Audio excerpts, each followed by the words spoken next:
ಗೊತ್ತಿಲ್ವಾ ನಾಳೆ ಕೋರ್ಟಿನ ಹೊರಗಡೆ ಗಲಾಟೆ ಆಗೋ ಸಾಧ್ಯತೆ ತುಂಬಾನೇ ಇದೆ. ಖುದಿರಾಮನಿಗೆ ಗಲ್ ಶಿಕ್ಷೆ ಆದ್ಮೇಲೆ ಈ ರೀತಿ ಜನ ವಿರೋಧ ಮಾಡಕ್ ನಿಂತಿರೋದನ್ನ ನೋಡಿ ನಮ್ ಜನಕ್ಕೆ ಭಯ ಇಲ್ಲ ಅನ್ನೋದು ಬ್ರಿಟಿಷ್ ಸರ್ಕಾರಕ್ಕೂ ಗೊತ್ತಾಗುತ್ತೆ. ನೀವು ನನ್ನ ಜೊತೆ ಬನ್ನಿ, ಈ ಅನ್ಯಾಯನ ನಾವು ವಿರೋಧಿಸೋಣ. ಅಲ್ಲ ಸುಧೀರ್, ಇದನ್ನೆಲ್ಲ ಕೇಳಿದ್ಮೇಲೆ ನಿನ್ಗೇನ್ ಅನ್ಸುತ್ತೆ? ವಾರೇಂದ್ರನಾಥ್ ಘೋಷ್ ಅವ್ರಿಗೆ ಮತ್ತೆ ಉಳಿದವರಿಗೆ ಗಲ್ ಶಿಕ್ಷೆ ರದ್ದಾಗತ್ತೆ ಅಂತನಾ?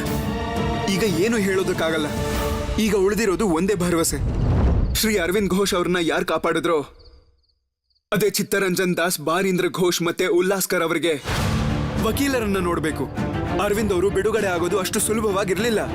ಆದ್ರೆ ಚಿತ್ತರಂಜನ್ ದಾಸ್ ಅವರು ಹೇಗೆ ವಾದ ಮಾಡಿದ್ದಾರೆ ಅಂದ್ರೆ ನ್ಯಾಯಾಧೀಶರು ಅವರನ್ನ ಬಿಡುಗಡೆ ಮಾಡ್ಲೇಬೇಕಾಯ್ತು. ಅವರು ತುಂಬಾ ಚೆನ್ನಾಗಿ ವಕಾಲತ್ ಮಾಡಿದ್ರು. ಅವ್ರಿಗಿರೋ ಧೈರ್ಯ ನಮ್ಮೊಳಗಡೆನೂ ಇದ್ದಿದ್ರೆ ನಾವು ತಲೆ ತೆಗೆಸೋ ಅವಶ್ಯಕತೆನೇ ಇರ್ತಿರ್ಲಿಲ್ಲ. ಚಿತ್ತರಂಜನ್ ದಾಸ್ ಅವರು ವಾದ ಮಾಡೋ ರೀತಿನ ನಾನು ಪತ್ರಿಕೆಯಲ್ಲಿ ಓದಿದ್ದೆ. ಈ ಪತ್ರಿಕೆಯವರು ಕೂಡ ಇಂಥ ಸುದ್ದಿನೆಲ್ಲ ತುಂಬಾ ಚೆನ್ನಾಗೇ ಬರೀತಾರೆ. ಇಂಥ ಪತ್ರಿಕೆಗಳ ಪ್ರಭಾವ ಜನರ ಮೇಲೆ ಬೀರುತ್ತೆ. ಈ ರೀತಿ ಸುದ್ದಿಗಳ ಬಗ್ಗೆ ನೀನು ತುಂಬಾ ಯೋಚನೆ ಮಾಡಕ್ ಹೋಗ್ಬೇಡ. ಇನ್ನು ಸ್ವಲ್ಪ ದಿನದಲ್ಲೇ ನೀನು ಮದುವೆ ಆಗೋದಿದೆ. ಮೊದಲು ಅಣ್ಣನ ಮದುವೆ ಮುಗಿಲಿ. ಅದೆಲ್ಲ ಸರಿ, ಮೊದಲು ನನಗೊಂದು ವಿಷಯ ಹೇಳು. ಮದುವೆ ಆದ್ಮೇಲೆ ನಿನ್ನ ಹೆಂಡತಿ ಈ ರೀತಿ ನೀನು ದೇಶ ಸೇವೆ ಮಾಡೋದನ್ನ ಅವ್ರು ಒಪ್ಪದೇ ಇದ್ರೆ ನಿನಗೇನನ್ಸುತ್ತೆ? ಅಂತ ಹುಡುಗಿನ ನನ್ನ ಮದುವೆ ಆಗ್ತೀನ? ಇದರರ್ಥ ಈಗಾಗಲೇ ನೀವಿಬ್ಬರು ಭೇಟಿ ಆಗಿದ್ದೀರಾ? ಅವ್ರಿಗೆ ಇದೆಲ್ಲ ಗೊತ್ತಿದ್ಯಾ? ಇಂಥ ಒಳ್ಳೆ ಹುಡುಗಿ ನಾನು ಎಲ್ಲೂ ನೋಡಿರ್ಲಿಲ್ಲ. ಏನ್ ಸುಬೀರ್, ನೀನೇನಾದ್ರೂ ನೋಡಿದ್ಯಾ? ಎಲ್ಲಾನು ನಿಭಾಯಿಸ್ಕೊಂಡು ಹೋಗ್ಬೇಕು ನಾವು. ನನ್ನ ಪ್ರಕಾರ ಮದುವೆ ಆದ್ಮೇಲೆ ಯಾವುದೇ ಕೆಲಸ ಮಾಡಬೇಡ ಅನ್ನೋ ಮಾತು ಬರಲ್ಲ. ಬದಲಾಗಿ ಸಹಕಾರ ಸಿಗುತ್ತೆ. ನೋಡೋಣ. ಶರತ್, ನೀನು ತುಂಬಾ ಅದೃಷ್ಟವಂತ. ಈ ವಿಷಯದ ಬಗ್ಗೆ ಮನೇಲಿ ನಮ್ಗೆ ಯಾವಾಗ್ಲೂ ಬುದ್ಧಿವಾದ ಹೇಳ್ತಿರ್ತಾರೆ. ನಿಮ್ಗೆ ಹಣ ಗಳಿಸೋದಕ್ಕಿಂತ ದೇಶ ಸೇವೆನೇ ಹೆಚ್ಚು, ಈ ರೀತಿ ಬುದ್ಧಿನ ಹೇಳ್ತಾನೆ ಇರ್ತಾರೆ. ನಾನು ಬಯಸೋದಿಷ್ಟೇ, ನನ್ನ ಜೀವನದಲ್ಲಿ ಹೀಗೆಲ್ಲ ಆಗ್ಬಾರ್ದು ಅಂತ.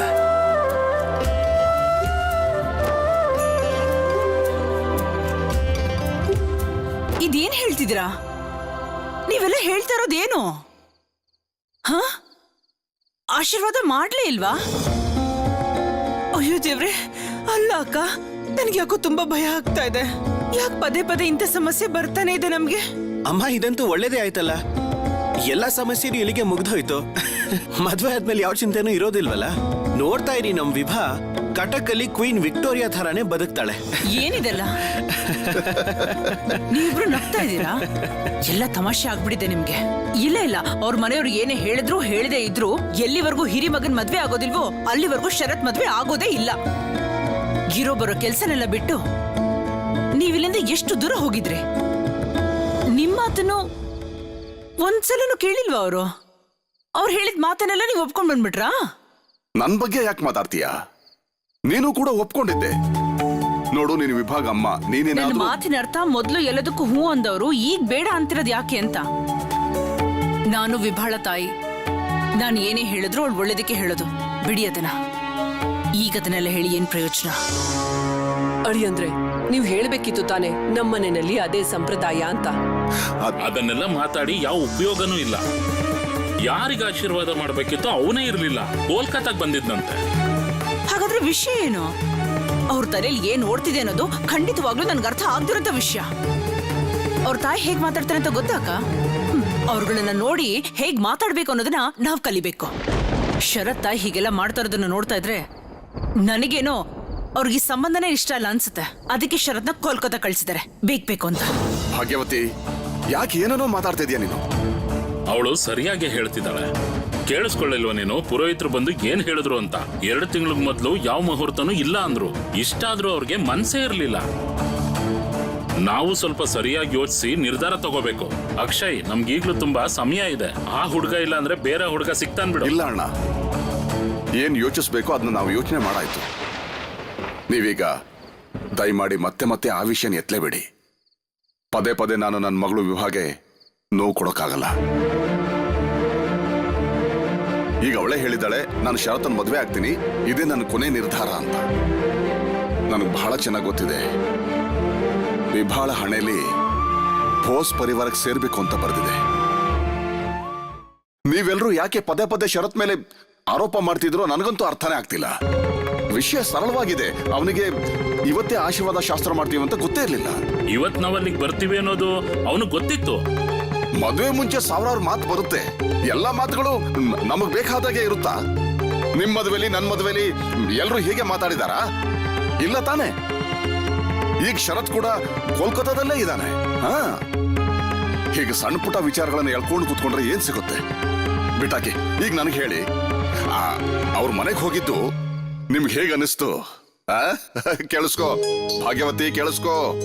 ನಿನ್ನ ಮಗಳು ಹೇಗೆ ಅದೇ ಮನೇಲಿ ರಾಣಿ ತರ ಇರ್ತಾಳೆ ಅಂತ ಅಣ್ಣನ ಬಾಯಲ್ಲೇ ಕೇಳು. ಇವ್ರು ನೋಡಿದ ಕೂಡಲೇ ಖುಷಿ ಪಟ್ಟಿದ್ರು. ಇವ್ರಿಗಿದೆಲ್ಲ ಇಷ್ಟ ಇಲ್ದಿದ್ರೆ ನಾನ್ ಯಾಕಲ್ಲಿ ಸಂಬಂಧ ಬೆಳೆಸ್ತಿದ್ದೆ? ಮತ್ತೆ ಯಾರ ಮಾತನ್ನ ಆ ಮನೇಲಿ ಎಲ್ರು ಹೋಗ್ತಾರೋ ಅಂದ್ರೆ ಶರತ್ನ ಅಮ್ಮ ಅವರೇ ಸ್ವತಃ ತಮ್ಮ ಕೈಯಾರೆ ನಮ್ಗೆ ಊಟ ಬಡಿಸಿದ್ದಾರೆ.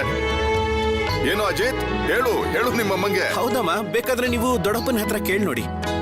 ಶರತ್ ಅವ್ರ ಮನೆ, ಪರಿವಾರ, ಅವ್ರ ವ್ಯವಹಾರ, ಅದ್ರ ಬಗ್ಗೆ ನೀವು ಕಲ್ಪನೆನೂ ಮಾಡೋಕ್ಕಾಗಲ್ಲ. ಅವ್ರ ಮನೆಗೆ ಹೋದ್ರೆ ಅತಿಥಿಗಳಿಗೆ ಉಪಚಾರ ಮಾಡದೆ ಕಳಿಸೋದೇ ಇಲ್ಲ ಅವರು. ನಾವಲ್ಲಿಗೆ ಹೋದಾಗ ಶರತ್ ಅವರಮ್ಮ ಪ್ರೀತಿಯಿಂದ ನೋಡ್ಕೊಂಡಿದ್ದು ಅಲ್ದೆ ನಮಗವರು ಊಟ ಕೂಡ ಬಡಿಸಿದ್ರು. ಅಲ್ವಾ ದೊಡ್ಡಪ್ಪ? ಹೇಗಿತ್ತು ಹೇಳಿ? ಹಾ, ನೀವೆಲ್ಲ ಇಷ್ಟ ಹೇಳ್ತಿದ್ದೀರಾ ಅಂದ್ಮೇಲೆ ನಾನ್ ಹೇಳೋಕ್ ಏನಪ್ಪ ಉಳಿದಿದೆ? ಆದ್ರೂ ಮನೆಯಂತೂ ಬಹಳ ಚೆನ್ನಾಗಿತ್ತು. ಹೀಗೆ ಮನೆ, ಜಮೀನು, ಆಸ್ತಿ ಪಾಸ್ತಿ ಇವೆಲ್ಲ ತುಂಬಾ ಜನರ ಹತ್ರ ಇರುತ್ತೆ. ನಾನು ನನ್ನ ಮಗಳ ಬಗ್ಗೆ ಯೋಚನೆ ಮಾಡ್ತಾ ಇದ್ದೀನಿ. ವಿಭಾ ಸುಖವಾಗಿರ್ತಾಳ?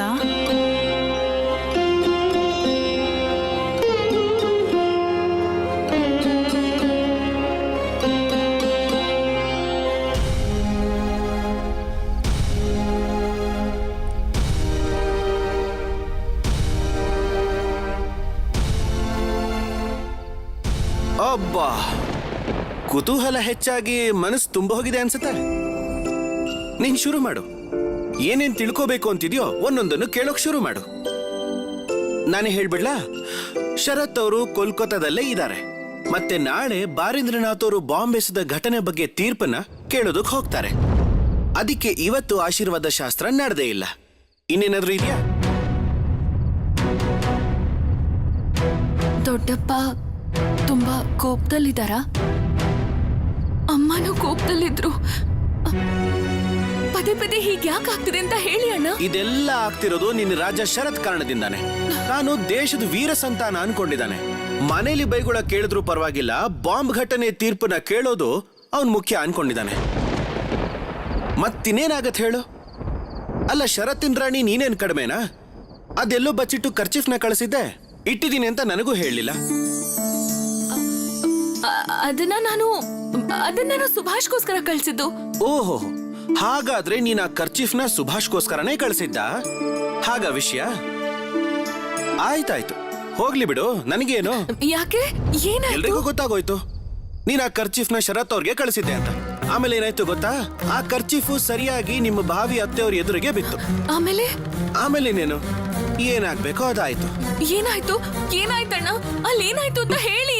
ಯಾಕೆ ನಗ್ತಿದ್ದೀರಾ? ಹೇಳಿ ಅಣ್ಣ, ಏನಾಯ್ತು? ಏನೂ ಆಗಿಲ್ಲ, ನಾನ್ ನಿನ್ನ ಸುಮ್ನೆ ರೇಗಿಸ್ತಾ ಇದ್ದೆ ಅಷ್ಟೇ. ಹೋಗಿ ಇಲ್ಲಿಂದ. ಅಲ್ಲ, ನೀನು ಕೊನೆಗೂ ಖರ್ಚಿಫ್ನ ನನ್ನ ಕೈಲಿ ಕಳಿಸೇ ಬಿಟ್ಟೆ ಅಲ್ಲ? ಖಂಡಿತ ಇಲ್ಲ, ನನಗೇನು ಕಳಿಸ್ಬೇಕು ಅನ್ಸ್ಲಿಲ್ಲ. ನಮ್ಮ ಅಣ್ಣನೇ ನನಗೆ ಒತ್ತಡ ಹಾಕಿದ್ದು, ಅದಕ್ಕೆ ನಾನು ಕಳ್ಸಿದ್ದು. ವಿಭಾ, ನೀನು ಶರತ್ ಅವರನ್ನ ಹಿಡಿತದಲ್ಲಿ ಇಟ್ಕೊಳಕ್ ಆಗೋದೇ ಇಲ್ಲ. ನಾನು ಹೇಳ್ತಿರೋದು ನಿನಗೆ ಅರ್ಥ ಆಗ್ತಿದ್ಯಾ? ಅವರನ್ನ ಸಭೆ ಸಮಿತಿಯಿಂದ ದೂರ ಇಡಬೇಕಾಗತ್ತೆ. ನನ್ನ ತಂಗಿ ಏನಾದ್ರೂ ಬೇರೆ ಹುಡುಗಿರ್ ಥರ ಇದ್ದಿದ್ರೆ ನನಗೂ ಏನೂ ಚಿಂತೆ ಇರ್ತಿರ್ಲಿಲ್ಲ. ಆದ್ರೆ ಇದೇ ನಮ್ಮ ಸಂಪ್ರದಾಯ. ನೀನಂತೂ ಶರತ್ ಅವ್ರ ಬಗ್ಗೆ ಎಷ್ಟೋ ಕನಸನ್ನು ಇಟ್ಕೊಂಡಿದ್ಯಾ ಅಲ್ವಾ?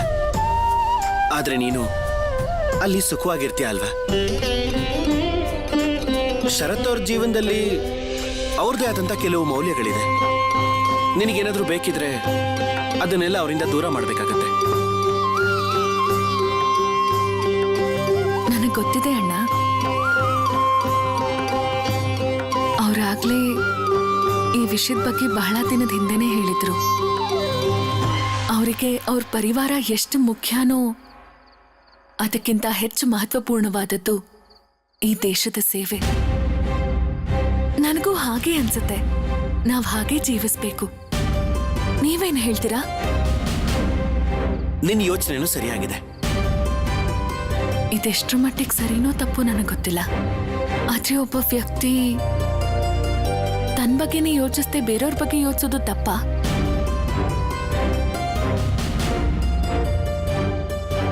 ಹಾಗಾದ್ರೆ ನಾನಂತೂ ಈ ವಿಷಯಗಳ ಬಗ್ಗೆ ಖಂಡಿತ ಯೋಚನೆ ಮಾಡಲ್ಲ. ನಾಳೆ ಬೆಳಗ್ಗೆನೆ ನಾನು ಸೀದಾ ಕೋರ್ಟ್ಗೆ ಹೋಗಿ ಶರತ್ ಅವ್ರನ್ನ ಅರೆಸ್ಟ್ ಮಾಡಿಕೊಂಡು ನಿನ್ನ ಕೋರ್ಟ್ ಒಳಗಡೆ ಕರ್ಕೊಂಡು ಬಂದು ನಿಲ್ಲಿಸ್ತೇನೆ. ಆಗ ನೀನೇ ತೀರ್ಪು ಕೊಡು. ಬರ್ದೇ ಇದ್ರೆ ಗಲ್ಲು, ಇಲ್ದಿದ್ರೆ ಜೀವನ ಪೂರ್ತಿ ಜೈಲು. ಸುಭಿ, ಯಾಕ್ ಸುಭಿ ಈ ಪತ್ರಿಕೆನ ಯಾಕೆ ಓದ್ತಿದ್ಯಾ? ನಾವೀಗ ಆಚೆ ತಿರ್ಗಾಡಕ್ ಹೋಗ್ತಿದೀವಿ. ಇದನ್ನೆಲ್ಲ ಬಿಡು, ಬಾ ನನ್ ಜೊತೆ ಬಾ. ಅದ್ ಬಿಡಿ ಚಿಕ್ಕಮ್ಮವ್ವ, ಲೈಫ್ ಸೆಂಟೆನ್ಸ್ ಅಂದ್ರೆ ಏನರ್ಥ? ಸೆಂಟೆನ್ಸಾ? ಹಾಗಂದ್ರೆ ವಾಕ್ಯ ಅಲ್ವಾ? ಆ ಸೆಂಟೆನ್ಸ್ ಅಲ್ಲ, ಲೈಫ್ ಸೆಂಟೆನ್ಸ್ಗೆ ಬೇರೆ ಯಾವುದೋ ಅರ್ಥ ಇದೆ ಚಿಕ್ಕಮ್ಮವ್ವ. ಪತ್ರಿಕೆಯಲ್ಲಿ ಬರ್ದಿದ್ದಾರೆ, ಶ್ರೀ ಬಾರೀಂದ್ರ ಘೋಷ್ ಹಾಗೂ ಉಲ್ಲಾಸ್ಕರ್ ದತ್ತಾಗೆ ಗಲ್ಲು ವಿಧಿಸಿದ್ರೆ ಲೈಫ್ ಸೆಂಟೆನ್ಸ್ ಆಗ್ಬೋದು. ಏನಾಯ್ತು? ಇಷ್ಟೊತ್ತಾದ್ರೂ ತಯಾರಾಗಿಲ್ವಲ್ಲ? ತಡ ಆದ್ರೆ ಅಪ್ಪ ಅಮ್ಮ ನಮ್ಗೆ ನದಿ ದಡಕ್ ಹೋಗಕ್ ಬಿಡಲ್ಲ. ಆದ್ರೆ ಈಗ ಒಂದ್ ಸಮಸ್ಯೆ ಆಗಿದೆ. ಸುಭಿ ತಲೆಯಲ್ಲೊಂದ್ ಪ್ರಶ್ನೆ ಇದೆ, ಲೈಫ್ ಸೆಂಟೆನ್ಸ್ ಅಂದ್ರೆ ಏನು ಅಂತ. ಸುಭಿ, ನೀನ್ ಈ ವಯಸ್ಸಲ್ಲಿ ಇದನ್ನೆಲ್ಲ ತಿಳ್ಕೊಳ್ಳೋ ಅವಶ್ಯಕತೆ ಇಲ್ಲ. ನೀನ್ ಮತ್ತೆ ಶುರು ಮಾಡಿದ್ಯಾ? ಪತ್ರಿಕೆನೇ ಕಿತ್ಕೋತೀರಾ? ಶರತಣ್ಣ ಏನಾದ್ರೂ ಇಲ್ಲಿದ್ದಿದ್ರೆ ಲೈಫ್ ಸೆಂಟೆನ್ಸ್ ಪದದ ಅರ್ಥ ನಂಗೆ ಹೇಳ್ತಿದ್ರು. ಇಷ್ಟಕ್ಕೆ ಕೋಪನಾ?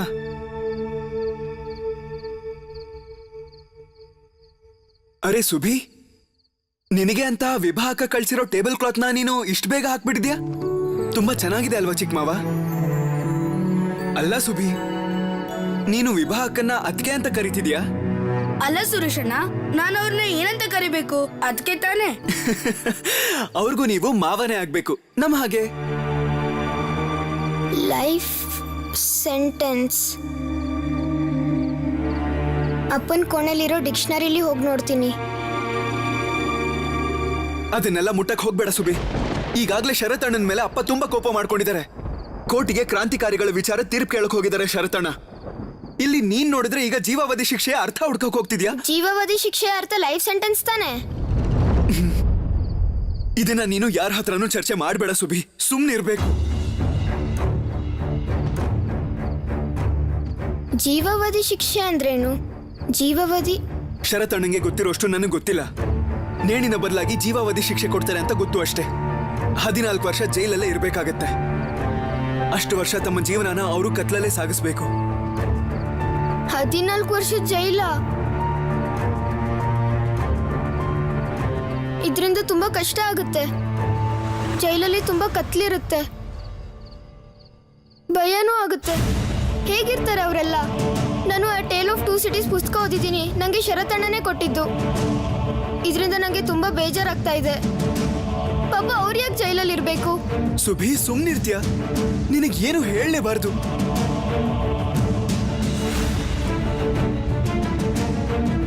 ಕುದಿರಾಮಣ್ಣ, ನೀವ್ ಸತ್ತಾಗೆ ಇವ್ರು ಯಾರೂ ಸಾಯ್ಬಾರ್ದು.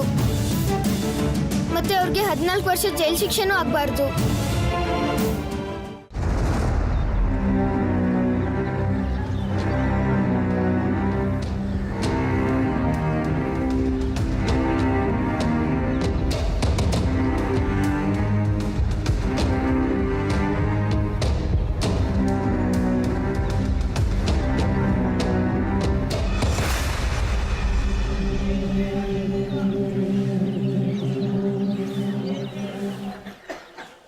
ವಿರೋಧ ಮಾಡೋದಕ್ಕೆ ಎಷ್ಟು ಜನ ಸೇರಿದ್ದಾರೆ ನೋಡಿ.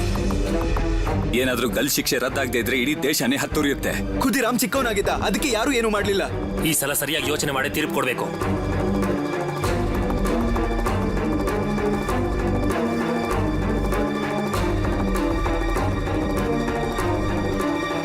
ನೀನಿಲ್ಲೇ ನಿಂತ್ಕೊಂಡಿರು. ನಮಗೆ ಆ ಕಾಡಿಗೆ ಹೋಗೋ ಅನುಮತಿ ಇಲ್ಲ. ಹಾಗಾದ್ರೆ ನಾವು ಈಗ ತೀರ್ಪು ಕೇಳಕ್ ಆಗೋದಿಲ್ವಾ? ನನಗೂ ಗೊತ್ತಿಲ್ಲ. ಏನಾದ್ರೂ ಉಪಾಯ ಅಂತೂ ಮಾಡಲೇಬೇಕು. ಅದು ಅಲ್ಲದೆ ಖುದಿರಾಮ್ಗೆ ಗಲ್ಲು ಶಿಕ್ಷೆ ತೀರ್ಪು ನೀಡಿದ ದಿನ ಕಟಕಲ್ಲಿ ತುಂಬಾ ದೊಡ್ಡ ಗಲಾಟೆ ಆಯಿತು. ಅದಕ್ಕೆ ಪೊಲೀಸ್ ಅವರು ಈ ಸಲ ಎಚ್ಚರಿಕೆಯಲ್ಲಿದ್ದಾರೆ. ನಾವು ಹೋಗೋಕ್ಕಾಗುತ್ತೋ ಇಲ್ವೋ ಗೊತ್ತಿಲ್ಲ.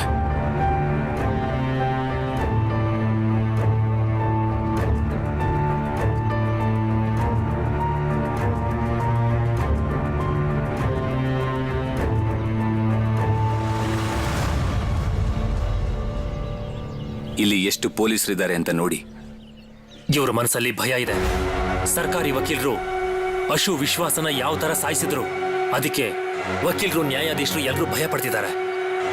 ಆ ಭಯದ ಪ್ರಭಾವ ತೀರ್ಪಿನ ಮೇಲೂ ಬೀಳುತ್ತಾ. ಇಲ್ಲಿ ಕೇಳು ಶರತ್, ಈ ಕೇಸಿನ ತೀರ್ಪು ಏನ್ ಕೊಡ್ತಾರೋ ಅದ್ರ ಮೇಲೆ ಎಲ್ಲ ನಿಂತಿದೆ. ನನಗೊಬ್ರು ಒಳ್ಳೆ ವಕೀಲರು ಗೊತ್ತು, ಅವರೇ ಎಲ್ಲ ಕೇಸನ್ನ ಅಲ್ಲೋಡ್ ಅವರೇ ಬಂದ್ರು. ವಕೀಲ್ರೆ, ಕೇಸಿನ ತೀರ್ಪು ಏನಾಯ್ತು? ಶ್ರೀ ಚಿತ್ತರಂಜನ್ ದಾಸ್ ಅವರು ಯಾವುದೋ ಒಂದು ಸೆಕ್ಷನ್ ಕೇಸ್ ಹಾಕಿದ್ದಕ್ಕೆ ಗಲ್ಲು ಶಿಕ್ಷೆನ ರದ್ದು ಮಾಡಿದ್ದಾರೆ. ಗಲ್ ಶಿಕ್ಷೆ ರದ್ದಾಯ್ತಾ?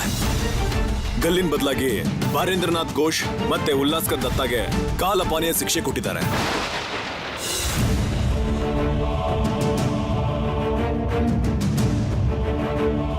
ಸೆಲ್ಯುಲರ್ ಜೈಲ್, ಅಂಡಮಾನ್, ಅದಂತೂ ತುಂಬಾ ದೂರ ಇದೆ. ಸದ್ಯ ಅವ್ರ ಜೀವ ಆದ್ರೂ ಉಳಿತಲ್ಲ, ಇಲ್ಲ ಅಂದ್ರೆ ಶಾಶ್ವತವಾಗಿ ಕಳ್ಕೊಬೇಕಾಗಿತ್ತು. ಸೆಲ್ಯುಲರ್ ಜೈಲಲ್ಲಿ ಯಾರಿಗೂ ಭೇಟಿ ಆಗೋದಕ್ಕೆ ಸಾಧ್ಯನೇ ಇಲ್ಲ. ಇಡೀ ದಿನ ಸೊಂಟ ಮುರಿಯೋಷ್ಟು ಕೆಲಸ, ಕತ್ಲು ಕೋಣೆ. ಇಷ್ಟೆಲ್ಲ ಆದ್ಮೇಲೂ ಬ್ರಿಟಿಷರು ಅವರಿಗೆ ಬೇರೆ ತರದ ಶಿಕ್ಷೆನೂ ಕೊಡ್ತಾರೆ. ಕಾಲಾಪಾನಿ ಮತ್ತೆ ಗಲ್ಲಿಗೆ ಏನ್ ವ್ಯತ್ಯಾಸ ಇದೆ? ಒಂದೇ ಸಲಕ್ಕೆ ಸಾಯಿಸದೆ ಹೀಗೆ ಚಿತ್ರ ಹಿಂಸೆ ಕೊಡ್ತಾ ಇದ್ದಾರೆ. ಅಂಡಮಾನ್ ಅಂತೂ ತುಂಬಾ ದೂರ ಇದೆ. 14 ವರ್ಷ ಅಲ್ಲೇ ಇರ್ಬೇಕಾಗತ್ತೆ. ಇದ್ಯಾವ ಗಲ್ಲು ಶಿಕ್ಷೆಗಿಂತ ಕಡಿಮೆ ಏನಲ್ಲ. ಇದು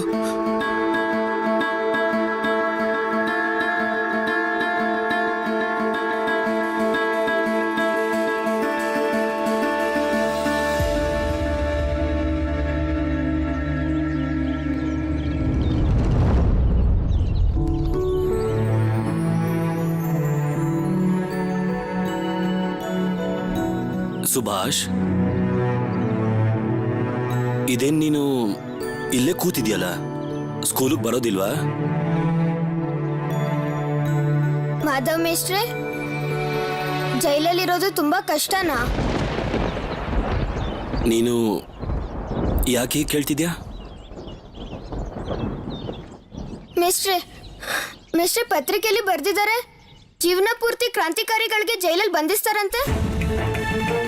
ಲೈಫ್ ಸೆಂಟೆನ್ಸ್. ಸುರೇಶ್ ಅಣ್ಣನೂ ಹೇಳ್ತಿದ್ರು 14 ವರ್ಷ ಜೈಲ್ ಶಿಕ್ಷೆ.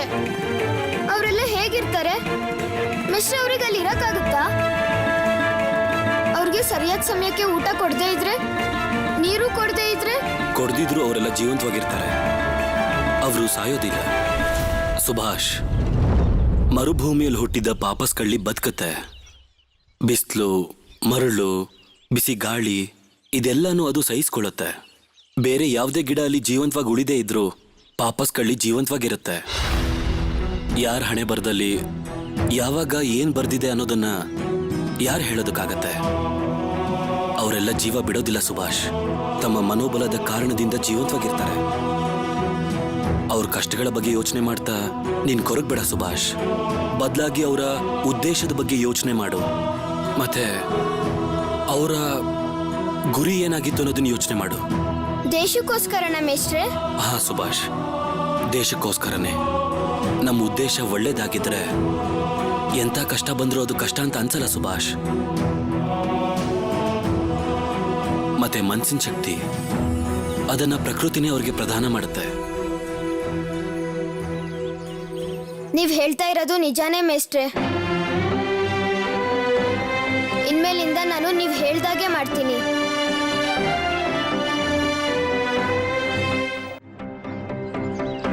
ಕೈ ತೋರ್ಸು. ಯಾಕೆ ಬರ್ಕೊಂಬಂದಿಲ್ಲ? ನಾಳೆ ನೀನು ಒಂದ್ ಕವಿತೆ ಬರ್ಕೊ ಬರ್ಬೇಕು. ಇಲ್ಲ ಅಂದ್ರೆ ಕೈಯಲ್ಲಿರೋ ಕಡ್ಡಿ ನೋಡ್ತಾ ಇದೆಯಲ್ಲ, ಈ ಕಡ್ಡಿ ಮುರಿದೋಗ್ಬಿಡುತ್ತೆ. ಅರ್ಥ ಆಯ್ತು ತಾನೆ? ನಿಂಗ್ ಗೊತ್ತಾ ಚಾರು, ಹೆಡ್ ಮಾಸ್ಟರ್ ಅವರೇ ನಮ್ಗೆ ಇಂಗ್ಲಿಷ್ ಪಾಠ ಮಾಡ್ತಾರಂತೆ. ಏನಂದ್ರೆ? ಹೆಡ್ ಮಾಸ್ಟರ್ ಅವರೇ ಬಂದು ನಮ್ಗೆ ಇಂಗ್ಲಿಷ್ ಪಾಠ ಮಾಡ್ತಾರಂತೆ. ನಿನ್ಗೆ ಗೊತ್ತು? ಹೆಡ್ ಮಾಸ್ಟರೇ ನಂಗಾಗ್ಲೇ ಹೇಳಿದ್ದು. ಅಯ್ಯಯ್ಯೋ, ಈಗ ಗಮನ ಕೊಟ್ಟು ಇಂಗ್ಲಿಷ್ ಪಾಠ ಓದದೇ ಇದ್ರೆ ಹೆಡ್ ಮಾಸ್ಟರ್ ಕೈಲಿ ಎಲ್ಲರಿಗೂ ಬೆತ್ತದ ಎಡ್ ಬೀಳುತ್ತೆ. ಅಯ್ಯೋ ದೇವ್ರೆ, ಇಂಗ್ಲಿಷ್ ಹೆಸರು ಕೇಳಿದ ತಕ್ಷಣ ನನ್ನ ಹೊಟ್ಟೆ ಗಡ್ಬಡ ಗಡ್ಬಡ ಅಂತಿದೆ. ನಡೀರಿ ಓದ್ಕೋಬೇಕು.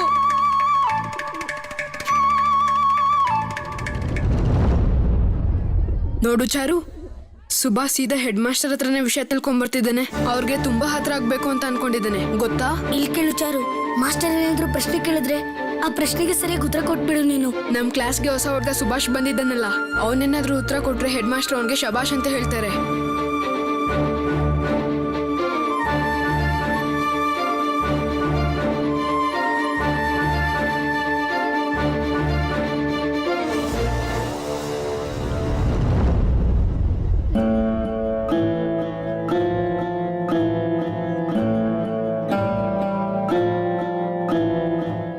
ಕೂತ್ಕೊಳ್ಳಿ ಎಲ್ರು ಕೂತ್ಕೊಳ್ಳಿ. ಎಲ್ಲ ಕವಿತೆನ ಕಂಠಪಾಠ ಮಾಡ್ಕೊಂಡ್ ಬಂದಿದ್ದೀರಾ?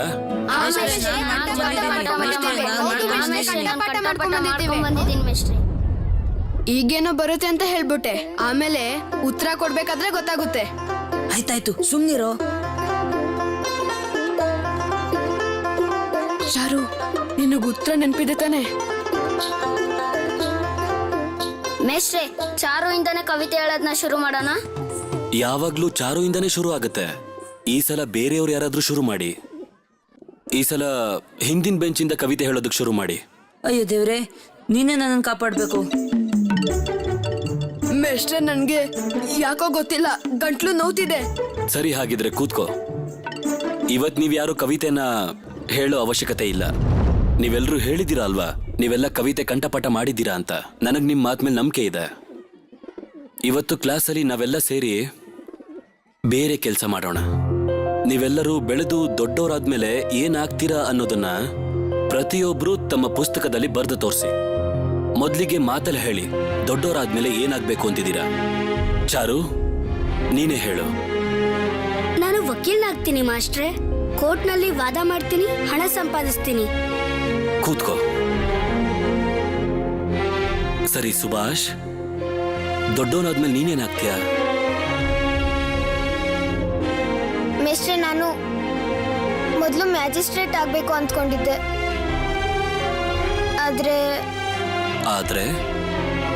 ಆದ್ರೇನು ಸುಭಾಷ್? ಈಗ ಮ್ಯಾಜಿಸ್ಟ್ರೇಟ್ ಆಗ್ಬೇಕು ಅನ್ನೋದನ್ನ ಯೋಚಿಸ್ತಿಲ್ವಾ? ಮ್ಯಾಜಿಸ್ಟ್ರೇಟ್ ಆಗ್ತೀನೋ ಇಲ್ವೋ ನಂಗೆ ಗೊತ್ತಿಲ್ಲ. ನಾನು ದೊಡ್ಡವನಾದ್ಮೇಲೆ ಬೇರೆ ಏನೋ ಸಾಧಿಸ್ತೀನಿ. ಮನೆಯಿಂದ ಯಾವಾಗ್ಲೂ ಹೊರಗಡೆನೆ ಇರೋ ಹಾಗೆ. ಸಾಧು ಆಗ್ತೀಯಾ? ಯಾರದು? ಯಾರು ಹೇಳಿದ್ದದನ್ನ? ಗೋಪಾಲ್, ಎದ್ದು ನಿಂತ್ಕೋ. ಯಾಕೆ ಆ ರೀತಿ ಹೇಳ್ದೆ ನೀನು? ಅವನು ಸರಿಯಾಗಿ ಹೇಳಿದಾನೆ ಮೇಷ್ಟ್ರೆ. ನಾನು ಸಾಧುನೇ ಆಗ್ತೀನಿ. ಪ್ರಕೃತಿ ಮಧ್ಯದಲ್ಲಿ ಕಳೆದು ಹೋಗ್ಬೇಕು, ಮತ್ತೆ ಸಾಧುಗಳ ಹಾಗೆ ಧ್ಯಾನ ಮಾಡ್ತೀನಿ. ಸುಭಾಷ್, ಅವನ್ ಹೇಳಿದ ಮಾತ್ರಕ್ಕೆ ನೀನ್ ಸಾಧು ಆಗ್ಬೇಕು ಅಂತಿಲ್ಲ. ಬೇರೆ ಯಾರೋ ಹೇಳಿದ್ರು ಅಂತಲ್ಲ. ನೀನ್ ಏನಾಗ್ಬೇಕು ಅಂತಿದ್ಯೋ ನೀನೇ ನಿರ್ಧಾರ ಮಾಡ್ಕೋಬೇಕು. ಅರ್ಥ ಆಯ್ತಾ? ಯಾರನ್ನ ನೋಡಿದ್ರೆ ಅನುಸರಿಸ್ಬೇಕು ಅನ್ಸುತ್ತೋ, ಯಾರ ಜೀವನ ನಿನ್ಗೆ ಆದರ್ಶವಾಗಿ ಕಾಣುತ್ತೋ ಅವ್ರ ಹಾಗೆ ನೀನು ಆಗ್ಬೇಕು ಅಂತ ನಿನ್ನ ಜೀವನದಲ್ಲಿ ಒಂದು ಗುರಿಯನ್ನ ಇಟ್ಕೋ. ಸಾಧು ಆಗೋದೇನು ಅಷ್ಟು ಸುಲಭ ಅಲ್ಲ. ಜೀವನದಲ್ಲಿ ತ್ಯಾಗ ಮಾಡೋದನ್ನ ಕಲಿಬೇಕಾಗತ್ತೆ. ಕೂತ್ಕೋ. ಗೋಪಾಲ್, ಈಗ ನೀನ್ ಹೇಳು, ನೀನ್ ಏನಾಗ್ಬೇಕು ಅಂತಿದ್ಯಾ? ಯಾಕೆ ಮಾತಾಡ್ತಾನೆ ಇಲ್ವಲ್ಲ? ಸ್ವಲ್ಪ ಹೊತ್ತಿಗೆ ಮುಂಚೆ ತುಂಬಾ ಮಾತಾಡ್ತಿದ್ದೆ, ಈಗ ಮಾತಾಡು. ಮಾಸ್ಟರ್, ಅವ್ನು ಕವಿತೆ ಬರೀತಾನೆ. ನೀವೆಲ್ಲರೂ ಯಾಕೆ ನಗ್ತಿದ್ದೀರಾ? ನಿನ್ನ ಕವಿತೆ ಬರೆಯೋದಕ್ಕೆ ತುಂಬಾ ಇಷ್ಟ ಅಲ್ವಾ ಗೋಪಾಲ್? ಅವತ್ತು ಕವಿತೆ ಬರೆದು ಸುಭಾಷ್ನ ಬೆನ್ನುಗಣಿಸಿದ್ ನೀನೇ ತಾನೆ? ನನಗ್ ಗೊತ್ತೇ ಇರಲಿಲ್ಲ ನಮ್ ರವೀಂದ್ರ ಸ್ಕೂಲಲ್ಲಿ ನಿನ್ನಂತ ಒಬ್ಬ ಒಳ್ಳೆ ಕಲಾವಿದ ಇರೋದು. ನೋಡು ಗೋಪಾಲ್, ಯಾರ ಮೇಲ್ ಕವಿತೆ ಬರ್ದಿದ್ಯೋ ಆ ಸುಭಾಷ್ ಅಂತೂ ಅವನಿಗೆ ಮಾತೃಭಾಷೆ ಬರ್ದಿದ್ರು ಕೂಡ ಬಹಳ ಸೊಗಸಾಗಿ ಓದ್ದ. ಇವತ್ ನಿನ್ಗೆ ಏಟ್ ಬೀಳೋದ್ರಲ್ಲಿತ್ತು, ಆದ್ರೆ ಕವಿತೆ ಕಾರಣದಿಂದ ನೀನ್ ತಪ್ಪಿಸ್ಕೊಂಡೆ. ಯಾರ ಬಗ್ಗೆ ಕವಿತೆ ಬರೆದು ನೀನು ತಮಾಷೆ ಮಾಡ್ತಿದ್ಯೋ ಇನ್ಯಾವತ್ತೂ ಆ ರೀತಿ ತಪ್ಪನ್ನ ಮಾಡೋದಕ್ಕಂತೂ ಹೋಗ್ಬೇಡ. ಗೋಪಾಲ್, ನೀನಿವಾಗ ಒಂದ್ ಕೆಲ್ಸ ಮಾಡು. ಅವತ್ ನೀನು ಮಾತೃಭಾಷೆಯಲ್ಲಿ ಕವಿತೆ ಬರ್ದಿದ್ಯಲ್ಲ, ಅದನ್ನಿವತ್ತು ಇಂಗ್ಲಿಷ್ನಲ್ಲಿ ಅನುವಾದ ಮಾಡು. ನಾನು ನಿನ್ನ ಕವಿತೆನ ನಾನು ಜೋಪಾನವಾಗಿ ಎತ್ತಿಟ್ಟಿದ್ದೀನಿ. ನಾನು ಮತ್ತೆ ಕೊನೆ ಪೀರಿಯಡ್ ಬರ್ತೀನಿ. ಅಷ್ಟೊತ್ತಿಗೆ ಅನುವಾದ ಪೂರ್ತಿ ಆಗಿರ್ಬೇಕು. ತಗೋ, ನೆನ್ಪಿಟ್ಕೋ, ನೀನಿದನ್ನ ಅನುವಾದ ಮಾಡಿ ಮುಗಿಸೋವರೆಗೂ ಇವತ್ತು ಮನೆಗೆ ಹೋಗೋ ಆಗಿಲ್ಲ.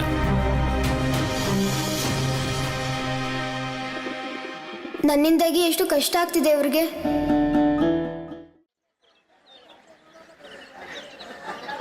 ಅಂಡಮಾನ್ ಅಂತೂ ಇಲ್ಲಿಂದ ತುಂಬಾ ದೂರ ಇದೆ. ನನಗಂತೂ ಯೋಚನೆ ಮಾಡಕ್ಕೆ ಆಗ್ತಿಲ್ಲ.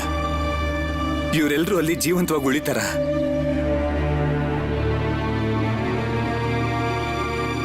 ಶರತ್ ಅವರೇ,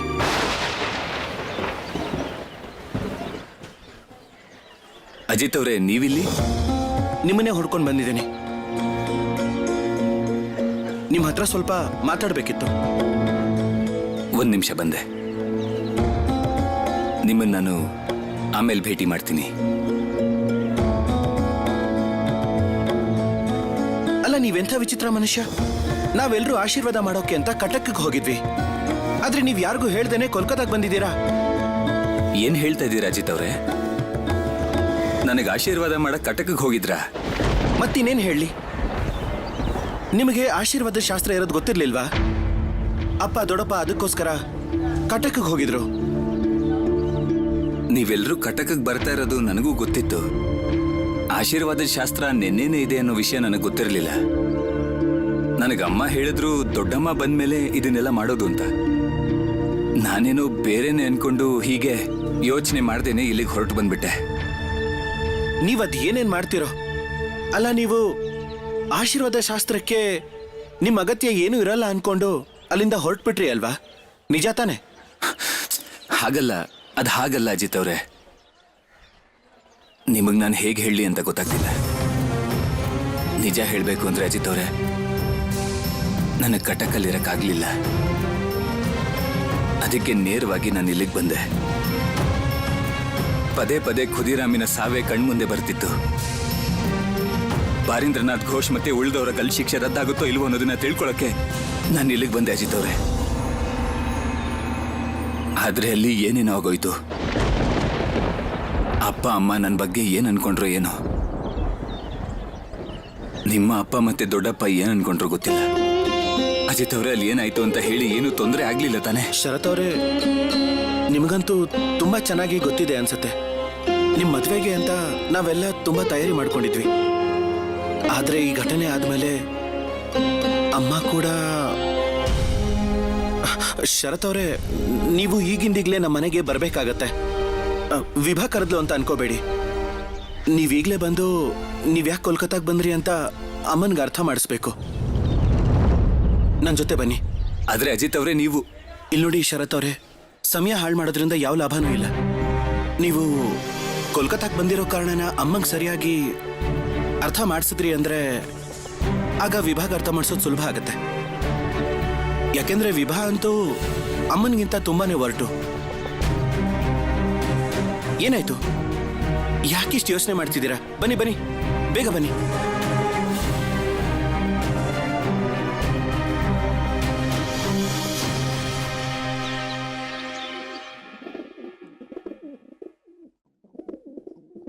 ಶರತ್ ಅವರೇ, ಒಳಗ್ ಬನ್ನಿ, ಒಳಗ್ ಬನ್ನಿ, ಬನ್ನಿ.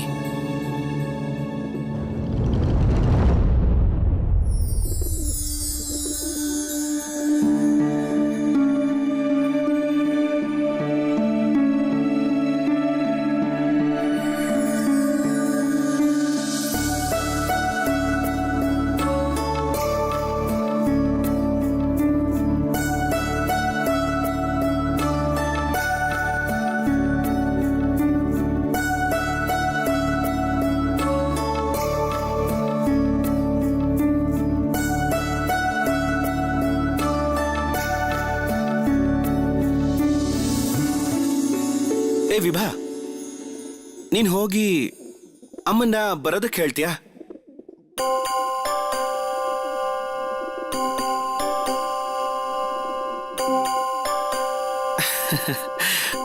ಶರತ್ ಅವ್ರೆ, ಯಾಕೆ ಇಲ್ಲಿ ನಿಂತಿದ್ದೀರಾ? ಬನ್ನಿ ಬನ್ನಿ, ಒಳಗ್ ಬನ್ನಿ.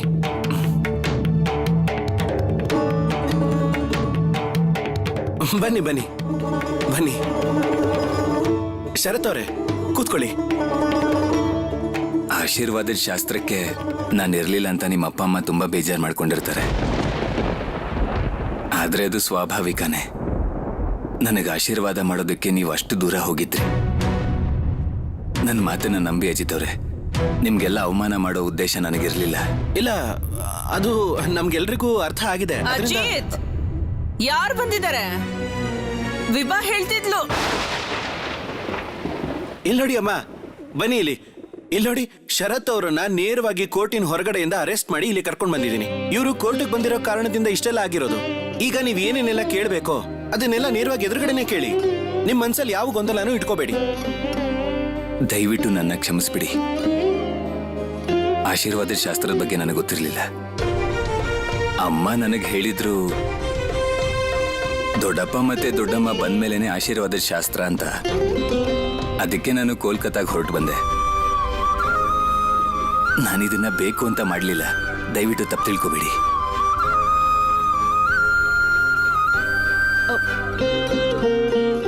ಒಳ್ಳೇದಾಗ್ಲಪ್ಪ.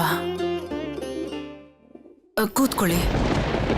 ಅಜಿತ್, ಕಮಲಮ್ಮಂಗ್ ಹೇಳು ಸಿಹಿ ಮತ್ತೆ ನೀರ್ ತರೋದಕ್ಕೆ. ವಾ ವಾ ವಾ ವಾ, ಆಶೀರ್ವಾದ ಅಂತೂ ಆದ ಹಾಗೇನೆ.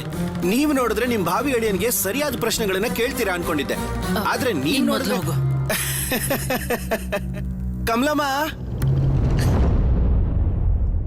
ಇತ್ತೀಚೆಗೆ ಯಾಕೋ ನಿನ್ನಲ್ಲಿ ತುಂಬಾ ಬದಲಾವಣೆ ಕಾಣಿಸ್ತಾ ಇದೆ. ನೀನೇನ್ ಯೋಚನೆ ಮಾಡ್ಬೇಡ. ನೋಡಿದ್ಯಾ, ನಾನು ಹೇಳ್ದ ಹಾಗೆ ನಿನ್ ಭಾವಿ ಪತಿನ ಅರೆಸ್ಟ್ ಮಾಡಿ ಕರ್ಕೊಂಡ್ ಬಂದು ಹೇಗ್ ನಿಲ್ಸಿದೀನಿ ಅಂತ. ಕಮಲಮ್ಮ,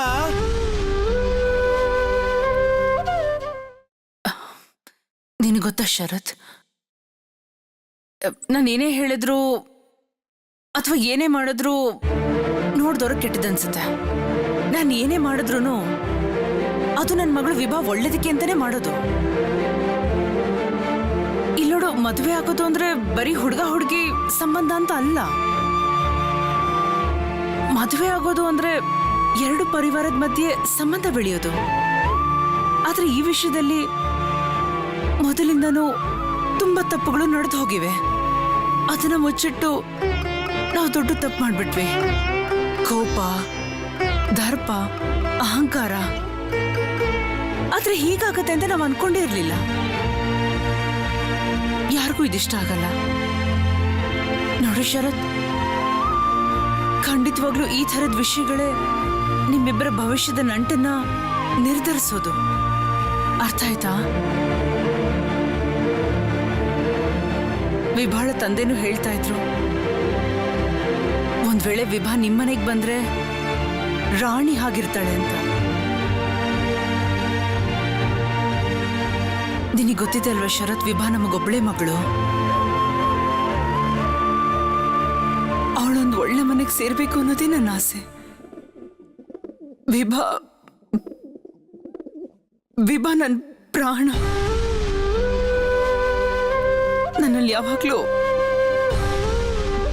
ಒಂದು ಭಯ ಕಾಡ್ತಿರುತ್ತೆ, ವಿಭಾ ಯಾವಾಗ್ಲೂ ಸುಖವಾಗಿರ್ತಾಳ ಇಲ್ವಾ ಅಂತ. ಇಲ್ಲಿ ನೋಡಪ್ಪ, ನಾನು ಈ ಮಾತನ್ನ ನಿನ್ನ ಮೇಲಿರೋ ಅನುಮಾನದಿಂದ ಹೇಳ್ತಾ ಇರೋದಲ್ಲ. ನಿನ್ನ ಮೇಲೆ ಅನುಮಾನನೂ ಇಲ್ಲ. ನಮ್ಮ ಮಗಳು ಕೋಲ್ಕತ್ತಾದಲ್ಲೇ ಬೆಳೆದಿದ್ದು. ಅವಳು ತುಂಬಾನೇ ಮೃದು ಸ್ವಭಾವದವಳು. ಅವಳಿಗೆ ಹೊರಗಿನ ಪ್ರಪಂಚನೇ ಗೊತ್ತಿಲ್ಲ. ಅಷ್ಟು ದೂರದ ಕಟ್ಟಕಿಗೆ ಹೋಗಿ ನಮ್ಮನ್ನೆಲ್ಲ ಮರೆತು ಸಂತೋಷವಾಗಿರ್ತಾಳ? ನನಗಿರೋ ಭಯ ಇದೆ.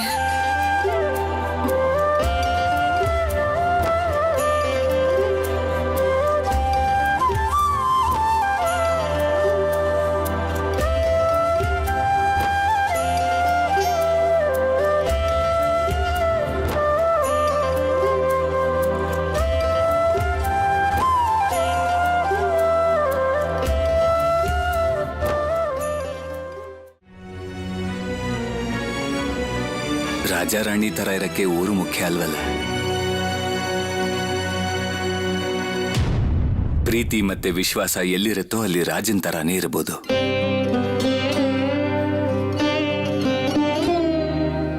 ನಿಮ್ ಮಗಳು ನಮ್ಮ ಮನೆಯಲ್ಲಿ ಮಹಾರಾಣಿ ತರಾನೇ ಇರ್ತಾಳೆ. ನನ್ನ ನಡವಳಿಕೆಯಿಂದ ನಿಮಗೆ ನನ್ನ ಮೇಲೆ ಭರವಸೆ ಹೋಗಿದೆ ಅಂತ ನನಗೆ ಗೊತ್ತು. ಅದು ಸ್ವಾಭಾವಿಕನೂ ಹೌದು. ನೀವೆಲ್ಲ ಆಶೀರ್ವಾದದ ಶಾಸ್ತ್ರಕ್ಕೆ ಅಲ್ಲಿಗೆ ಹೋಗಿದ್ರೆ ನಾನು ಕೋಲ್ಕತ್ತಾಗೆ ಬಂದಿದ್ದೆ. ಇದಕ್ಕಿಂತ ಮೊದಲು ನಾನು ನಿಮ್ಮ ಮನೆಗೆ ಬಂದು ಮದುವೆ ಆಗಲ್ಲ ಅಂತ ಅಂದಿದ್ದೆ. ನನ್ನನ್ನು ಕ್ಷಮಿಸಿ. ಆದ್ರೆ ಒಂದಂತೂ ಸತ್ಯ ಹೇಳ್ತೀನಿ, ನಾನು ಜೀವಂತವಾಗಿರೋವರೆಗೂ ನಿಮ್ಮ ಮಗಳನ್ನ ಸುಖವಾಗಿ ನೋಡ್ಕೋತೀನಿ.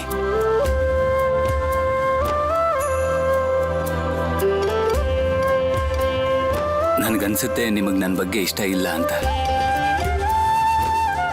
ಆದ್ರೆ ಒಂದಲ್ಲ ಒಂದಿನ ನಿಮಗೆ ನನ್ನ ಬಗ್ಗೆ ಇರೋ ಅಭಿಪ್ರಾಯ ಬದಲಾಗುತ್ತೆ. ಆ ಪ್ರಯತ್ನ ಅಂತೂ ನಾನು ಖಂಡಿತ ಮಾಡೇ ಮಾಡ್ತೀನಿ.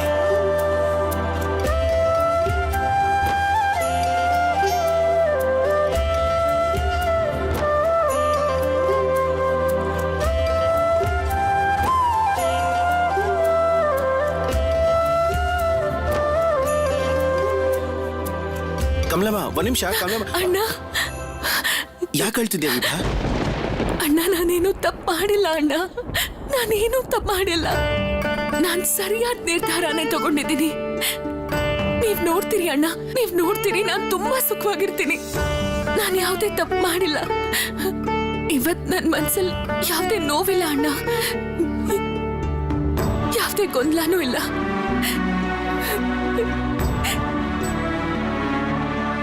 ಒಳ್ಳೆ ಹುಚ್ಚಿ ಇವಳು. ಅಲ್ಲ ವಿಭಾ, ನೀನ್ ಈ ಮನೆಯಿಂದ ಹೊರಗಡೆ ಹೋದ್ಮೇಲೆ ಈ ಅಣ್ಣ ನೆನಪಾಗುತ್ತಾ ನಿನಗೆ? ನನ್ ಮೇಲೆ ಅಧಿಕಾರ ಚಲಾಯಿಸೋರು ಯಾರು ಇಲ್ದೆ ನಾನು ಹೇಗಿರ್ಲಿ?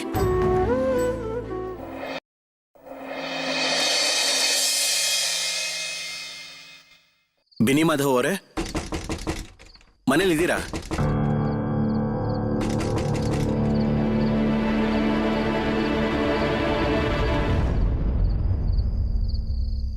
ಅರೆ ಅನಂತ್, ನೀವೆಲ್ಲ ವಾಪಸ್ ಬಂದ್ರಾ? ನಿಮ್ ಮಾಸ್ಟರ್ ಅವರು ನೀವೆಲ್ಲ ಸಂಜೆ ಹೊತ್ತಿಗೆ ಬರ್ಬೋದು ಅಂತ ಹೇಳಿದ್ರು. ಕತ್ಲೆ ಆಗ್ತಿದ್ದ ಹಾಗೆ ನನಗ್ ತುಂಬಾ ಚಿಂತೆ ಆಗ್ತಾ ಇತ್ತು. ಸತ್ಯ ಏನೂ ಆಗಿಲ್ವಲ್ಲ? ನೀವೆಲ್ಲ ಬಂದ್ರಲ್ಲ, ಬನ್ನಿ ಬನ್ನಿ, ಬೇಗ ಒಳಗ್ ಬನ್ನಿ. ನಾವು ತುಂಬಾ ಜನ ಬಂದಿದೀವಿ. ಮೇಷ್ಟ್ರು ಮನೆ ಒಳಗಿದ್ರೆ ಸ್ವಲ್ಪ ಬರೋಕ್ ಹೇಳ್ತೀರಾ? ನಾವೆಲ್ಲರೂ ಬಂದಿರೋದ್ರಿಂದ ನಿಮಗೆ ಏನು ತೊಂದರೆ ಆಗೋದಿಲ್ಲ ತಾನೆ? ಇಲ್ಲ ಇಲ್ಲ ಇಲ್ಲ, ಅವ್ರೀಗ ಯಾರಿಗೂ ಪಾಠ ಹೇಳ್ಕೊಡ್ತಾನೂ ಇಲ್ಲ. ನೀವ್ ಬನ್ನಿ ಒಳಗೆ, ಬನ್ನಿ ಬನ್ನಿ ಬನ್ನಿ ಬನ್ನಿ ಬನ್ನಿ.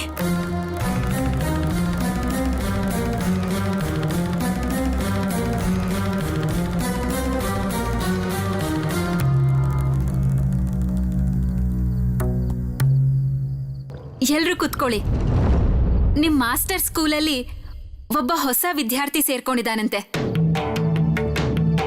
ಅವನ್ಗೆ ಒಂದ್ ಪುಸ್ತಕ ತಂದ್ಕೊಡ್ಬೇಕು ಅಂತ ಅವರೇಗ ಲೈಬ್ರರಿಗೆ ಹೋಗಿದ್ದಾರೆ. ಅಯ್ಯೋ, ನೀವ್ಯಾಕೆ ಕಷ್ಟ ಪಡ್ತಿದ್ದೀರಾ? ನಾವೇ ತಗೋತಿದ್ವಲ್ಲ. ಅಯ್ಯೋ, ಇದ್ರಲ್ಲಿ ಕಷ್ಟ ಏನ್ ಬಂತು ಅಂತ? ನೀವ್ ಎಷ್ಟು ದಿನ ಆದ್ಮೇಲೆ ಮನೆಗ್ ಬಂದಿದ್ದೀರಾ? ಸುಮ್ನೆ ಕೂತ್ಕೊಂಡು ತಿನ್ಬೇಕಷ್ಟೆ.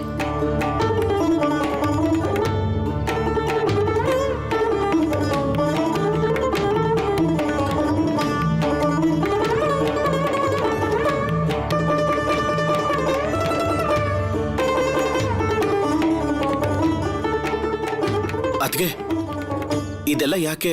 ಮೇಷ್ಟ್ರು ಬಂದಿದ್ರೆ ಜೊತೆಲೆ ತಿಂತಿದ್ವಲ್ಲ. ಪರವಾಗಿಲ್ಲ, ಏನೂ ಆಗಲ್ಲ. ಅವ್ರಿಗೆ ನೀವ್ ಕಾಯ್ತಾ ಕೂತ್ಕೊಳ್ಳೋ ಅವಶ್ಯಕತೆನೇ ಇಲ್ಲ. ಅವ್ರು ಒಂದಾದ್ಮೇಲೆ ಒಂದ್ ಕೆಲ್ಸಕ್ಕೆ ಹೋಗ್ತಾನೆ ಇರ್ತಾರೆ. ಆ ಕೆಲ್ಸ ಎಷ್ಟೊತ್ತಿಗೆ ಮುಗಿಯುತ್ತೋ, ಅವ್ರು ಎಷ್ಟೊತ್ತಿಗೆ ಬರ್ತಾರೋ ಯಾರು ಗೊತ್ತು. ಕಾಯ್ತಾ ಕೂತ್ರೆ ಬೆಳಗಾಗತ್ತೆ ಅಷ್ಟೇ. ನಿಮ್ ಮುಖಗಳು ನೋಡ್ತಿದ್ರೆ ಬೆಳಗಿಂದ ಏನೂ ತಿಂದೇ ಇಲ್ಲ ಅಂತ ಅನಿಸ್ತಿದೆ. ಕೂತ್ಕೊಳ್ಳಿ. ಇವತ್ತು ನಾವೆಲ್ಲರೂ ಬಂದಿದ್ದು ಒಂದು ಮುಖ್ಯವಾದ ವಿಷಯ ಹೇಳೋದಕ್ಕೆ. ಅದೇನು ಅಂದ್ರೆ, ಬಾರೀಂದ್ರನಾಥ್ ಘೋಷ್ ಮತ್ತೆ ಉಲ್ಲಾಸ್ಕರ್ ಅವರ ಗಲ್ಲು ಶಿಕ್ಷೆ ರದ್ದಾಗಿದೆ. ಆದ್ರೆ ಅದಕ್ಕಿಂತ ದೊಡ್ಡ ಶಿಕ್ಷೆನೇ ಕೊಟ್ಟಿದ್ದಾರೆ ಅವರಿಗೆ. ಅವರು ಅಂಡಮಾನ್ನಲ್ಲಿ 14 ವರ್ಷ, ಅವ್ರಿಗೆ 14 ವರ್ಷ ಶಿಕ್ಷೆ ಆಗಿದೆ. ಉಲ್ಲಾಸ್ಕರ್ ಮತ್ತೆ ಬಾರೇಂದ್ರನಾಥ್ ಘೋಷ್ ಅವ್ರಿಗೆ ಈಗ ಎಷ್ಟು ವಯಸ್ಸಿರ್ಬೋದು? ಅವ್ರ ಜೀವನದಲ್ಲಿ ಇನ್ನೇನ್ ತಾನೇ ಉಳಿಯತ್ತೆ? ನಿಮ್ ಮಾಸ್ಟ್ರು ಯಾವಾಗ್ಲೂ ಹೇಳ್ತಾನೆ ಇರ್ತಾರೆ, ಕಷ್ಟಪಟ್ರೇನೆ ಗೆಲುವು, ಕಷ್ಟಪಟ್ರೇನೆ ಗೆಲುವು ಅಂತ. ಆದ್ರೆ ಅನಂತ್, ನೀನ್ ನನಗೊಂದ್ ಸತ್ಯನ ಹೇಳ್ತೀಯ. ಈ ಅಮ್ಮನ್ ಮಡಲನ್ನ ಖಾಲಿ ಮಾಡಿ ಮಕ್ಕಳು ಒಬ್ಬೊಬ್ಬರಾಗೆ ಎದ್ದು ಹೋಗ್ತಾ ಇದ್ರೆ ಈ ದೇಶಕ್ಕೆ ಏನ್ ಲಾಭ ಹೇಳು? ನಾವೀ ಸುದ್ದಿ ಕೇಳ್ದಾಗ್ಲಿಂದ ನಮ್ಮ ಮನ್ಸೇ ಸರಿ ಇಲ್ಲ. ಅದು ಅಲ್ಲದೆ ಬಾರೀಂದ್ರನಾಥ್ ಅವ್ರನ್ನ ಭೇಟಿ ಆಗೋಕೆ ಆಗ್ತಾ ಇಲ್ಲ. ಇದೆಲ್ಲ ಬ್ರಿಟಿಷರ ಅನಾಚಾರ. ಅಲ್ಲಿಂದ ಅವರು ಜೀವಂತವಾಗಿ ವಾಪಸ್ ಬರ್ತಾರ? ಬರ್ಲೇಬೇಕು.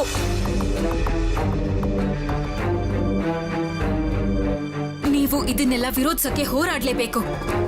ನಾವು ಅದನ್ನ ಯೋಚನೆ ಮಾಡ್ತಿದ್ದೀವಿ. ಅದಕ್ಕೆ ಇನ್ನೆಷ್ಟು ದಿನ ಅಂತ ನಾವು ನಿಮ್ಮನೇಲಿ ಹೀಗೆ ಸುಮ್ಮನಿರೋದು ಹೇಳಿ? ನಮ್ ಲೀಡರ್ ಯಾವಾಗ ಬರ್ತಾರೋ ಗೊತ್ತಿಲ್ಲ.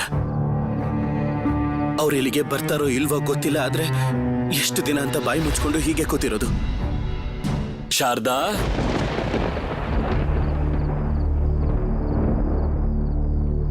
ಶಾರದಾ,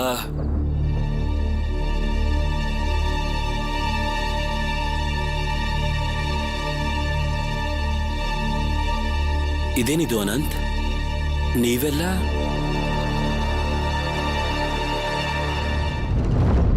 ಮಾಧವಮೇಶ್ರೆ, ಅನಂತ್, ಸತ್ಯ ಎಲ್ಲರೂ ವಾಪಸ್ ಬಂದಿದ್ದಾರೆ. ಬಾರೀಂದ್ರನಾಥ್ ಘೋಷ್ ಮತ್ತೆ ಉಲ್ಲಾಸ್ ಅವ್ರ ಕತೆ ಏನಾಯ್ತು? ಅವರನ್ನೆಲ್ಲ ಈಗ ಗಡೀಪಾರ್ ಮಾಡ್ತಿದಾರಂತೆ. ಗಡೀಪಾರ? ಮಾಧವಮೇಶ್ರೆ, ಕೋರ್ಟಿನ ಹೊರಗಡೆ ಪೊಲೀಸರು ಇನ್ನೂ ಹೆಚ್ಚಾಗ್ಬಿಟ್ಟಿದ್ದಾರೆ. ನನಗನಿಸ್ತಿರೋ ಹಾಗೆ ಕಟಕಲ್ಲೂ ಅದೇ ರೀತಿ ಆಗತ್ತೆ. ನೀವೇನೋ ಸ್ಕೂಲಲ್ಲಿ ಕೆಲಸ ಮಾಡ್ತಿದ್ದೀರಾ, ಅದರಿಂದ ನಿಮ್ಗೇನಾದ್ರೂ ತೊಂದರೆ ಆಗುತ್ತೋ ಏನೋ? ಏನು ತೊಂದರೆನಾ? ಅಬ್ಬಬ್ಬಾ ಅಂದ್ರೆ ವಿಚಾರಣೆ ಮಾಡ್ಬೋದು. ಇನ್ನೂ ಹೆಚ್ಚು ಅಂತ ಹೇಳಿದ್ರೆ ಅವರಿಬ್ರು ಕೆಲಸ ಕಳ್ಕೋಬಹುದು. ಗಡೀಪಾರಾಗ್ಲಿ ಗಲ್ಲ ಶಿಕ್ಷೆ ಆಗ್ಲಿ ಆಗಲ್ಲ. ನೀವೆಲ್ಲ ಅರವಿಂದ್ ಘೋಷ್ ಅವ್ರನ್ನ ಭೇಟಿ ಮಾಡಿದ್ರ? ಇಲ್ಲ, ಅರವಿಂದ್ ಘೋಷ್ ಅವ್ರನ್ನ ಹಿಡಿಯೋದಕ್ಕೆ ಪೊಲೀಸರು ಓಡಾಡ್ತಾ ಇದ್ದಾರೆ. ಅರವಿಂದ್ ಘೋಷ್ ಅವರೀಗ ಚಂದನ್ ನಗರದಲ್ಲಿದ್ದಾರೆ. ಅಲ್ಲಿ ಫ್ರೆಂಚರ ಪ್ರಾಬಲ್ಯ ಇದೆ. ಅಲ್ಲಿ ಬ್ರಿಟಿಷರು ಕೂಡ ಏನು ಮಾಡೋಕ್ಕಾಗೋದಿಲ್ಲ. ಅದಕ್ಕೆ ಅವ್ರ ಕೈಗೆ ಅರವಿಂದ್ ಘೋಷ್ ಅವರು ಸಿಕ್ಕಾಕೋತಾ ಇಲ್ಲ. ಅನಂತ್, ಈ ನಮ್ಮ ದೇಶದಲ್ಲಿ ಬ್ರಿಟಿಷರು, ಫ್ರೆಂಚರು ಎಲ್ಲರೂ ಖುಷಿಯಾಗಿರ್ತಾರೆ. ಆದ್ರೆ ನಮಗ್ ಮಾತ್ರ ಆ ಹಕ್ಕಿಲ್ಲ.